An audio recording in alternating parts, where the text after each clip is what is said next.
इसका जीआर निकालने की सोच रही है, तो आप भी ये लिखना तो शुरू कीजिए। जी पूरे देश में ही हमें ये आवाज उठानी चाहिए कि जो भी हियरिंग हो उसमें हमें वर्चुअली अपीयर होने का संभावना होनी चाहिए, मतलब व्हाट्सएप के जरिए हो या किसी और कंप्यूटर प्रोग्राम जैसे जूम या कोई भी में। द्विवेदी जी, मैं राहुल सर से पुनः बात करना चाहता हूँ, राजेश शासन से। राहुल सर, मैं अपना आरटीआई जो लगाया था, जिसको कि सीबीआई ने डिनाई कर दिया, कई ये सब जो मैंने आपको बताया था, मैं आपको शेयर करके फ्यूचर कोर्स ऑफ एक्शन आपसे डिस्कस करना चाहता हूँ। तो सर, मैं आपकी ऑफिस से पुनः कांटेक्ट करता हूँ और आशा करता हूँ आपसे बात होगी। जी, ऋषिकेश से समय मिलेगा? हेलो जी हाँ जी, नहीं, मैंने राहुल सर को कहा, जो मैं राजेश असम से बोल रहा हूँ, जो मैंने अभी डिस्कस किया था और उन्होंने जो सॉल्यूशन दिया था, तो मैं अपनी आरटीआई और वो जो सीपीआई की रिप्लाई और जो future of course of action उनको एक बार भेज करके उनसे डिस्कशन करना चाहता हूँ, ताकि वो देखकर बता दे कि मेरा आरटीआई क्लियर था या नहीं, क्योंकि मैं इसको एक लॉजिकल एंड तक पहुंचाना चाहता हूं। जो इन्होंने जो बोबडे साहब के जजमेंट के आधार पर लोग जो करना चाहते हैं उसको। राजेश जी, मैंने आपको बताया दिक्कत क्या हो रही है, आप एक चीज को समझ लीजिए। आप ये लॉ पॉइंट एक बनाना चाह रहे हैं कि ये गलत है, ये गलत ढंग से किया गया है। अब आपकी अगर किस्मत सही नहीं है और आपको अगर मान लीजिए कल को सूचना आयुक्त भी वैसा मिल जाए जो कि बोले कि नहीं ये तो सही किया है उन्होंने जो बिल किया, और फिर हाईकोर्ट जज भी आपको वैसा ही मिल जाए, आप हाईकोर्ट तक लड़िए और हाईकोर्ट जज भी आपको वैसे ही मिल जाए, बोले कि नहीं तो हुआ, तो अल्टीमेटली हो क्या रहा है, आपको सिर्फ 10 रुपए और खर्च करने हैं, 10 रुपए और मात्र। मेरे हिसाब से आरटीआई में मैंने बिल्कुल क्लियर प्रश्न, मैंने क्लियर इन्फॉर्मेशन प्रेजेंट स्टेटस मांगी है, वो कोई भेग नहीं है सर। तो वो मैं आपको शेयर करना चाहता हूँ एक बार, ताकि आप उसे देखकर बता दें कि मेरी आरटीआई सही है या नहीं। अरे मैं आपका लीगल पॉइंट और स्ट्रॉन्ग बनेगा जो मेरी बात मान लेंगे। 10 रुपए का और लगा दीजिए, अगर वो डिनाई कर रहे हैं तो वो एक डेलिब्रेट अटेम्प्ट हो जाएगा पीआईओ की तरफ। देखिए, हमने तो इंफॉर्मेशन को कई जगह से कई तरीके से पूछने की कोशिश की और हर बात ये डिनाई कर रहे हैं। ये बेसिकली इंफॉर्मेशन देना नहीं चाहते हैं। कोर्ट में ही आपकी मदद होगी इससे 10 रुपए का दे दीजिए, उसमें भिड़ने की जगह, उसमें वहां उसमें उलझने की जगह। तब आप जब हाईकोर्ट पहुंचेंगे सब चीजों के साथ, ये देखिए हमने एक वेरिएंट क्वेश्चन का ये भी है, दूसरा वेरिएंट ये भी, आखिर ये चाहते क्या है, ये इन्फॉर्मेशन देना ही नहीं चाहते हैं। जी, ऋषिकेश से समय मिलेगा? ठीक है सर। पीआईओ को एक्सपोज कर रहे हैं। मेरा तो अनुरोध सिर्फ इतना है कि 10 रुपए और खर्च करिए। ठीक है सर, ठीक है। वैसे मैं आपके ऑफिस से भी पुनः एक बार कांटेक्ट करूंगा सर। जी, ऋषिकेश से समय मिलेगा? हाँ जी, पूछिए। मैं दूसरे की आईडी से बोल रहा हूँ, आर्यस नामदेव। अभी चर्चा हो रही थी पे स्लिप की, आवाज आ रही सर?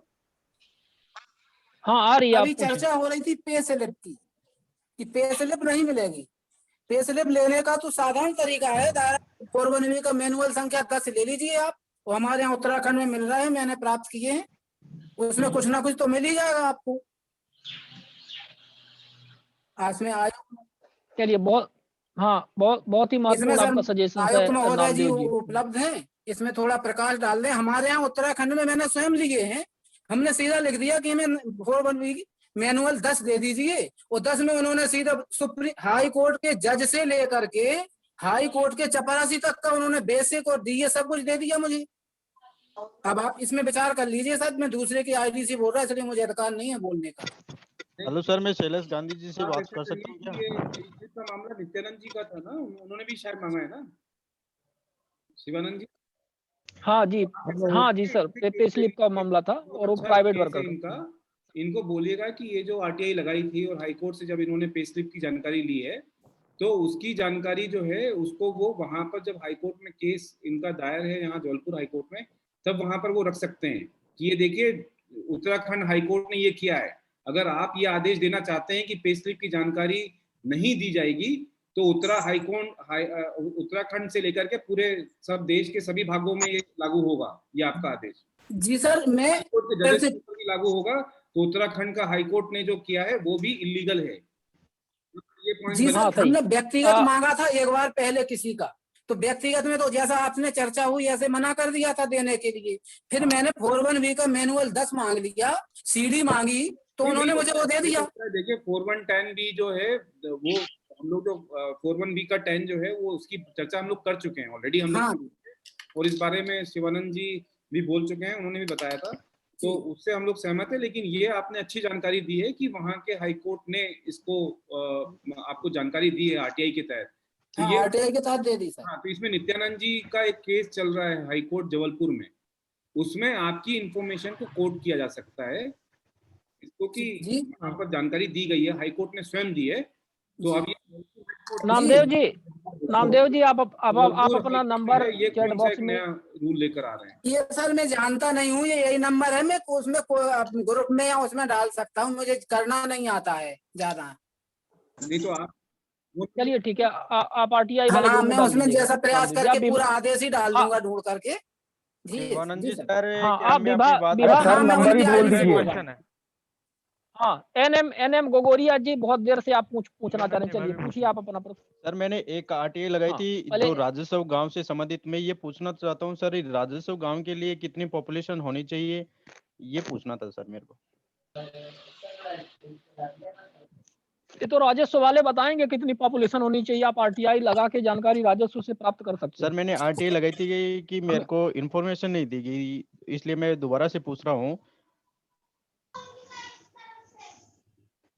नहीं तो आप ये तो राजस्व से ही देखिए जानकारी मिलेगी, तो हमें भी जानकारी नहीं कि एक राजस्व गांव के लिए कम से कम कितने मतलब कितने पब्लिक चाहिए, कितने लोग होने चाहिए। मैं ऐसे पूछ रहा था सर, मामला राहुल सिंह जी के पास में आया हुआ है, तो मेरे को थोड़ी सी इन्फॉर्मेशन चाहिए थी सर। अरे देखिए, ऐसा है कि सबके अपने अपने नियम होते हैं, उसमें 200 आबादी वाले मजरे टोले भी राजस्व ग्राम बनाएंगे, ऐसा भी एक आदेश निकला था पहले। तो जी सर। सब स्टेट्स के अपने के नियम होते हैं, उसके तहत इसमें कार्रवाई की जाती है। तो आपको देखना होगा, कुछ जगह जो है 1000 की आबादी का रहता है। तो सर, मैं एक आरटीआई लगाई थी, मेरे को उसमें इंफॉर्मेशन मिली कि आपके गांव को राजस्व बना दिया गया, परंतु जो हकीकत में देखते हैं तो उसको कोई राजस्व नहीं बनाया गया, परंतु दूसरे राजस्व गांव में इसका विलय कर दिया गया। तो इसके बाबत में मैं पूछना था। तो नियम के तहत किया गया होगा। और दूसरा, इसमें मैंने बताया ना आपको कि यहाँ मध्य प्रदेश में जैसे यहाँ पर 4 साल पहले जो है एक आदेश निकला था जिसमें 200 आबादी तक के जो मजरे टोले होते हैं उनको राजस्व गांव बनाने का निर्णय लिया था। अब जी, तो अब उसमें भी विलय किया गया, तभी तो वो गांव में विलय होकर के ही बने होंगे जी। नहीं 200 के इसमें कैसे बनेंगे? एक चीज और मैं पूछना था सर, ये आरटीआई एक्ट 19 क्या है सर, इसके बारे में पूछना था। 19? जी सर। ये अपील की प्रक्रिया है पूरी, उसमें अपील का आपको उसमें दिया हुआ आयोग की शक्तियों के बारे में भी है कि क्या आयोग क्या काम करेगा, आप अपील किस तरह से करते हैं। उसमें प्रथम अपील आवेदन जो है आप कब तक आप कर सकते हैं, द्वितीय अपील आप कब तक कर सकते हैं। जैसे सर, मैंने प्रथम अपील की थी नीमका थाना तहसील डिस्ट्रिक्ट सीकर राजस्थान में, तो आज तक मेरे को उसके बारे में कोई इन्फॉर्मेशन नहीं दी गई, तो इसके लिए मैं अब क्या कर सकता हूँ? कितने साल हो गए? अभी सर 1-2 महीने हो गए मेरे को। हाँ, तो आप तुरंत आप इसमें आप द्वितीय अपील लगाइए। जी। और आप गूगल यूज करते हैं? जी बिल्कुल करता हूँ सर।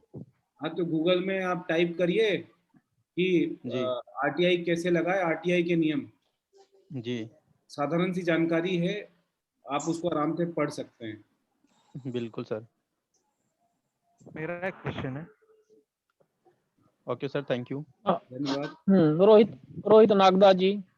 हाँ सर, जैसे एक मैंने आरटीआई लगाई थी, उसमें मैंने एक चार्जशीट का डिसीजन हुआ था, सेम केस मेरे भाई के साथ हुआ था, उसके चार्जशीट का डिसीजन अलग हुआ और उनके से दूसरे पर्सन के चार्जशीट डिसीजन में उसको एकदम रिबेट दी।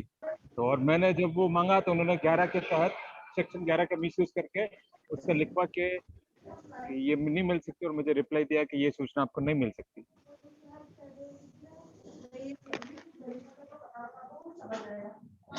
सेक्शन 11 का हाँ, यहाँ उन्होंने पर वो इनको सामने जैसे आपको कोई चार्जशीट मिली, आपको लिबरल डिसीजन किया, मतलब आपने पैसे खिलाए, कुछ भी करके लिबरल डिसीजन करवा लिया, वही चार्जशीट का सेम केस में मेरे भाई का डिसीजन हुआ, उसमें इंक्रीमेंट रोके, और जब उस अधिकारी सेम में अभी अब मैं तो उन्होंने सेक्शन 11 के तहत उससे लिखवा के ले लिया, मेरी निजी जानकारी मैं नहीं देना चाहता, और उसको करके रिजेक्ट कर दिया। और अब अपील में भी उन्होंने फर्स्ट अपील की, उनके पक्ष में उन्होंने अपील अधिकारी ने यही बोला, अब सेकंड अपील की है, पर वो 1.5 साल जाएगा।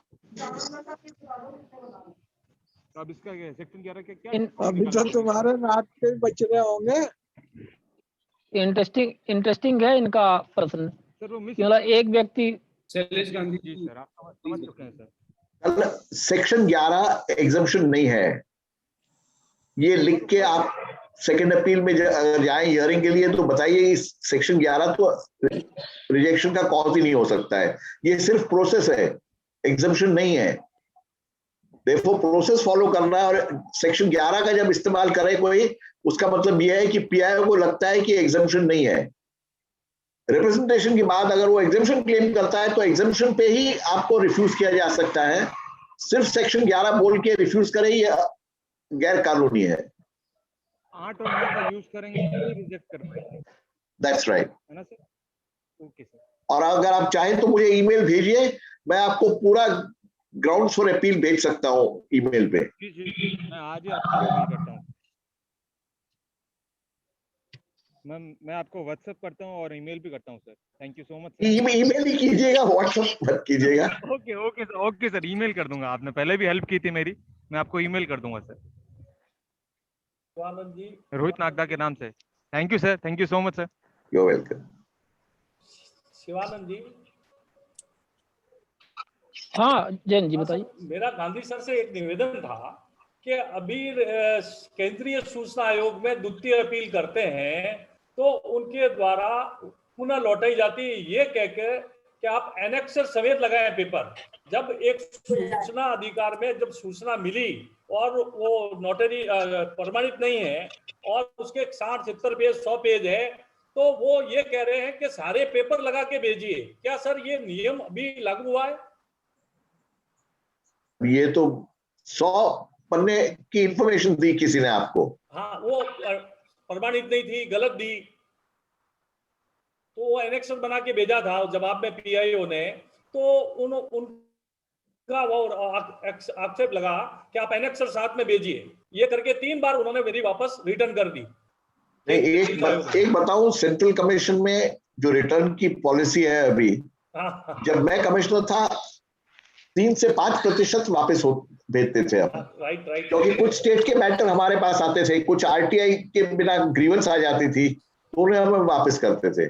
आजकल 45% वापस किए जा रहे हैं। नहीं सर, इसका सॉल्यूशन क्या है? जब ऐसा इंफॉर्मेशन कमिश्नर को लिख के बताइए कि देखिए आप 45% रिजेक्ट करना ही गलत है। हाँ सर, हाँ। ये पूरा ये कानून ये कहता है कि पीआईओ को आपको मदद करनी चाहिए। अगर आप नहीं जानते, अगर आप लिखना नहीं जानते तो लिखने में भी आपकी मदद करनी चाहिए। और कमीशन ये कहे कि मैं तो ऐसे ही काम करूं, 45% जब रिजेक्ट करें तो गलत कमीशन है, जनता नहीं है। मैं 3 बार मेरी लौट के आ गई, मैंने पहले भी कई अपील की है। आप लोग चीफ कमिश्नर को लिखिए कि ये गलत हो रहा है, 45% रिजेक्शन। मैं तो और कुछ नहीं आता हूँ, 45% अगर आप रिजेक्ट कर रहे हैं तो गलत है।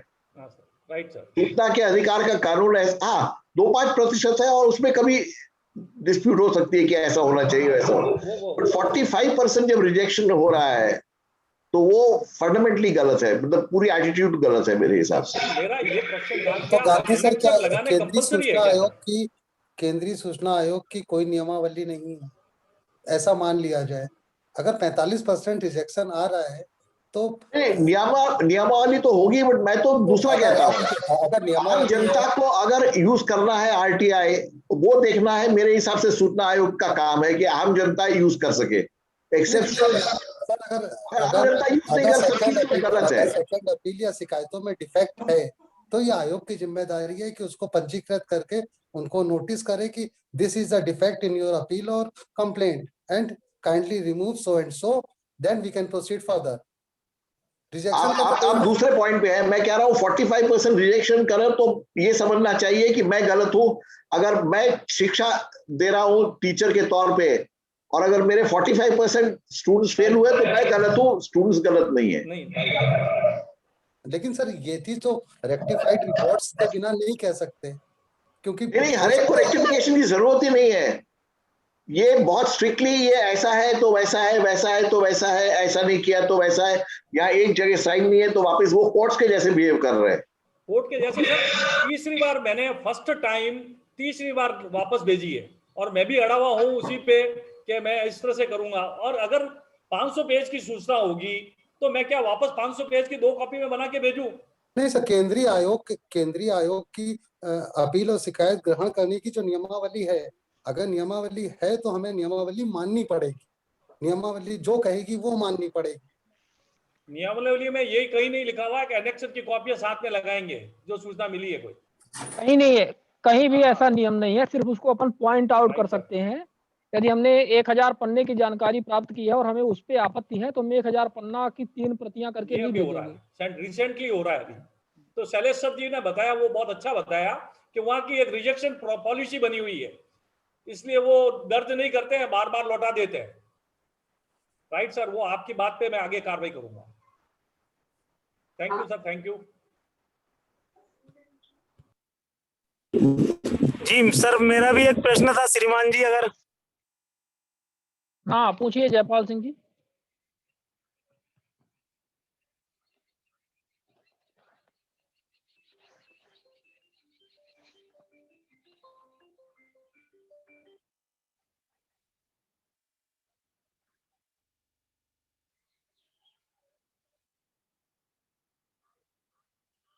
सर मैं कह रहा था सर, अपील दर्ज करते हैं तो उसमें जो पेपर सूचना आई गलत आई या प्रमाणित नहीं थी, मैं लिख रहा हूं उसमें कि सूचना जो मिली है मेरे को प्रमाणित नहीं है।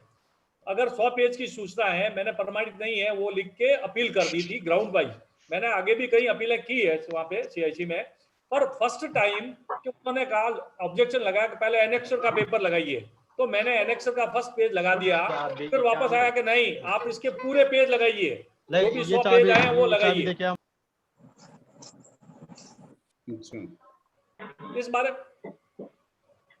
ये इस तरह का प्रकरण है कि वहां पे दर्ज नहीं होनी, इसलिए बार बार परेशान करना आदमी थक के वो इसमें सीधा सा है, सूचना के अधिकार कानून का उल्लंघन है। RTI कानून ये कहता है कि बर्डन ऑफ प्रूफ PIO पर रहेगा। PIO को सिद्ध करना पड़ेगा कि उसने प्रमाणित जानकारी आपको नहीं दी है। कि आपको नहीं सिद्ध, मतलब आप सिद्ध करेंगे लेकिन जब अंतिम सुनवाई होगी तब आप वो सिद्ध करेंगे। ये नहीं कि उसकी 20 कापियां आप बना करके उनको भेजेंगे और आप 4000 रुपए उसकी फोटो कॉपी का चार्ज लगाएंगे। ये तो खत्म करने वाली बात है कि आप RTI ही ना लगाएं। हाँ, ये अपील में मैंने लिखा है कि ये अनावश्यक रूप से खर्चा हो रहा है, बार बार भेजनी पड़ रही है, और ये अगर कोई 500 पेज की सूचना है तो मेरे को उसके लिए 1000 रुपए खर्चा करना पड़ेगा। ये अनावश्यक प्रोसीजर बढ़ाया जा रहा है और वो सूचना 2 कॉपी में भेज रहे हैं, तो PIO के पास तो ऑलरेडी है उसने जो मेरे को दी। तो इस तरह से ये अभी इस मामले में ऐसा गांधी सर ने बताया कि ये वहां पे दर्ज नहीं करना, लोगों को परेशान करना और रिजेक्शन करना, ऐसा प्रतीत होता है। जैन साहब, आप उसमें CD बना के भी तो भेज सकते हैं उनकी कॉपी की, 3 CD बना के भेज दीजिए। आपकी बात CD बना के भेज सकते हैं, ऑनलाइन कर सकते हैं, पर मेन पर्सन तो यही आएगा ना कि उसके लिए भी टाइम खराब करो CD के लिए। स्कैन तो करना पड़ेगा ना आपको। स्कैन तो करना पड़ेगा। स्कैनिंग का काम इतना आसान थोड़ी ना होता है। 500 पन्ने। सर नित्यानंद, मैं बता रहा हूँ सर, उसमें एक पेपर की वो फोटोकॉपी दी, वो साफ नहीं थी। उसमें ये लिख दिया कि ये फोटोकॉपी साफ नहीं है, इसको स्कैन करके साफ करके भेजें। अब मेरे को जैसी प्राप्त हुई वहां से एनेक्सर, मैं तो वही लगा के भेजूंगा। नहीं, वो आपको PIO की तरह डील कर रहे हैं। और अगर केंद्रीय नियमावली में नहीं लिखा हुआ है कि अपील, द्वितीय अपील या शिकायत ग्रहण में ये चीजें नहीं ली जाएंगी, तो आपके पास 226 है, आप 226 में जाइए, आपको राहत मिलेगी। सर 226 सभी जगह जाएंगे तो कैसे काम चलेगा? नहीं, बिना जाए आपको राहत नहीं मिलेगी। तो सर ये मामला हो गया कि एक RTI लगाना, फिर हाईकोर्ट तक जाना या वही करना। अगर नियमावली में नहीं लिखा है तो आपको 226 में 100% इस विषय में राहुल सर इस विषय में राहुल सर कुछ ऐड करना चाह रहे थे, पहले हम हाँ, सर को सुन लें, आप कुछ ऐड करना चाह रहे थे। देखिए, अब अगर आप मान लीजिए आप अगर ये विषय ये उठाना चाहते हैं कि जिसमें डॉक्यूमेंट्स पढ़ने योग्य नहीं है, राइट, तो उसका भी प्रूफ आपको देना पड़ेगा। तो जो भी आप अगर जो जिस चीज की शिकायत कर रहे हो उसका प्रूफ तो आपको देना पड़ेगा। हाँ सर, तो आपको समझना होगा, है ना? नहीं, आपकी बात मान ली, प्रूफ देना पड़ेगा। अगर 60 पेज, अगर 100 पेज की सूचना प्रमाणित नहीं दी है तो 100 पेज वापस मैं लगा के भेजूं वहां पे 2 कॉपी में? लगा दीजिए, क्या दिक्कत है? अरे सर लगा दीजिए, वो तो लगाते ही है, लगानी मजबूरी है, काम करना है तो मजबूरी है, पर ये अनावश्यक खर्चा बढ़ रहा है, पहले नहीं था सर। मेरा निवेदन था, ये अभी हुआ है। देखिए ऐसा है, दिक्कत क्या होती है, मेरे को अगर कोई कंप्लेंट डिसाइड करनी हो और आप आओ भी नहीं, अब आप वो भी नहीं, मेरे सामने नहीं हो, ठीक है सर, ठीक है, उस दिन सुनवाई में भी नहीं आए, आपने बस अपनी एक शिकायत कर दी कि साहब मुझे तो पढ़ने योग्य नहीं दिया गया, ठीक है। अब सामने दूसरी पार्टी जो है पीआईओ है, वो लेकर के आ गए एक डॉक्यूमेंट, बोला सर हमने तो इनको दिया था सुरेंद्र जैन जी को पढ़ने योग्य था, ये देखिए हमने कॉपी हम आपको दे रहे हैं, वो पढ़ने योग्य कॉपी लिया है और आपकी कॉपी वहां है ही नहीं, तो डिसाइड क्या होगा? सर वो तो वहां से बैठे ऑनलाइन सुनवाई करते हैं तो देखते तो है ना सर। उस स्थिति में भी आप सूचना आयोग को क्रिटिसाइज करो, क्या आप बोलोगे कि ये देखिए हमारे खिलाफ? सर ये बात आपकी बिल्कुल राइट है, मान ली आपकी बात जस्टिफिकेशन है कि वो प्रूफ के लिए मांग रहे हैं, तो सर हम कोई फोटोकॉपी साफ ही नहीं दे रहे, उसको भी स्कैन करके दें, एक बार में सारे लगा दे ऑब्जेक्शन, वो 3 बार करके 3 बार आई है वो, तो स्टेप बाय स्टेप। अरे सुरेंद्र जी, जो कागज आपको मिले ना वो भी किसी ने मेहनत करके निकाल के दिए हैं आपको। हाँ सर, उसको भी देख। हाँ दिया है सर। पीआईओ भी बेचारे इतने ही तड़पते हैं जब उनको बोला जाता है कि ये 600 पेज तड़पते हैं सर, जब घोटाले होते हैं तब पेपर लेने के लिए जरूरत पड़ती है, अदरवाइज नहीं तो यहाँ पे अपन बैठ के बात करने के लिए नहीं होते सर। यही हमारा डिस्कशन ही यही मैटर पे है।